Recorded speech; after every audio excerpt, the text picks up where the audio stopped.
एक पीड़िता ने जीवनसाथी.com के माध्यम से एक युवक को पसंद करने के बाद शादी कर ली।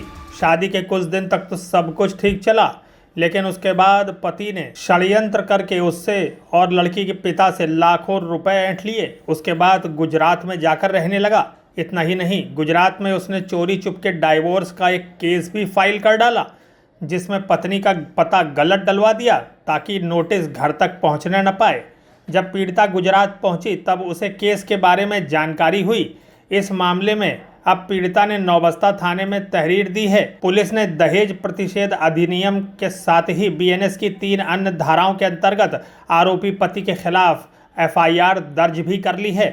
रविंद्रनगर यशोदानगर निवासी शैलजा अहिरवार के मुताबिक उनकी पहली शादी से 2015 में उनका तलाक हो चुका है।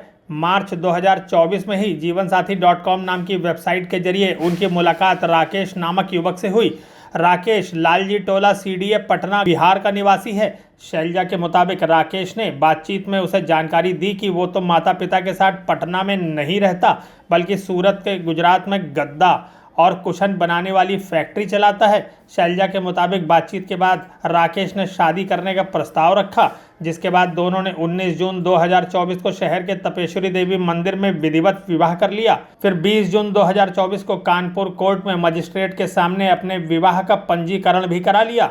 22 जून 2024 को वो दोनों सूरत चले गए। शैलजा के मुताबिक कुछ दिन बाद ही राकेश ने शैलजा पर घर से पैसे लाने का दबाव बनाना शुरू कर दिया। शैलजा के मुताबिक इसके बाद पिता श्याम प्रकाश ने 4 लाख रुपए नकद पति राकेश को दे भी दिए। इसके बाद उसने पिता को फोन कर धमकी देकर पैसे भेजने का दबाव बनाना शुरू किया। सन 2023 में राकेश ने बैंक में उसके नाम पर 15 लाख रुपए का लोन ले लिया। शैलजा के अनुसार राकेश ने दबाव बनाकर ही उसके खाते से 6 लाख रुपए निकाल कर हड़प भी लिए। फिर शैलजा पर बैंक से और अधिक लोन का दबाव बनाने लगा। शैलजा के मुताबिक जब उसने पैसे देने का विरोध शुरू किया तो पति ने गाली गलौज और जाति सूचक शब्दों का इस्तेमाल शुरू कर दिया। इतना ही नहीं, शैलजा के साथ मारपीट भी की। इसके बाद ही नवंबर 2024 में उसने सूरत की फैमिली कोर्ट में चुपचाप तलाक का मुकदमा दाखिल कर दिया। आगे की कहानी खुद शैलजा से सुनिए। क्या नाम है तुम्हारा? मेरा नाम शैलजा है। क्या क्या हुआ तुम्हारे साथ? मेरी शादी पिछले साल जून में सूरत के रहने वाले एक लड़के से हुई, जो कि मूल निवासी बिहार का है।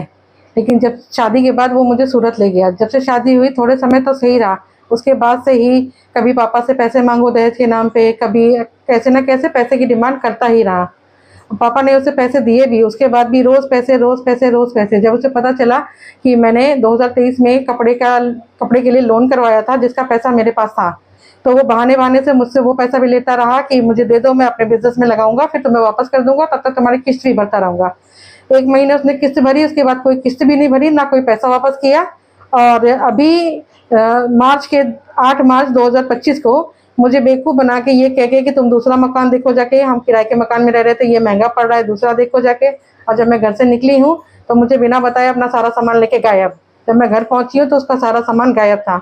मैंने फ़ोन किया तो कहता है मैं बैंक के काम से ऑडिट के लिए आया हूँ। फिर फ़ोन किया तो कहता है मुझे तुम्हारे साथ रहना ही नहीं है।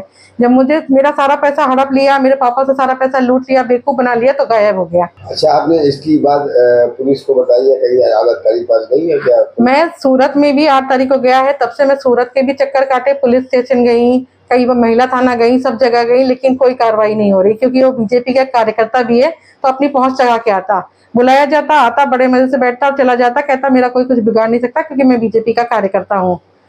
और उससे तंग आके तब मैं अपने शहर कानपुर में आई कि मुझे वहाँ न्याय नहीं मिला, कम से कम कानपुर में तो मुझे न्याय मिलेगा। इसलिए मैं कानपुर आई। कानपुर में भी थाने के कई बार चक्कर लगाए हैं, कई जगह गई, डीएम के सर के पास गई, मैं एसीपी सर के पास गई, कई जगह जाने के बाद तब जाके अभी 2-4 दिन पहले मेरी एफआईआर ली गई है।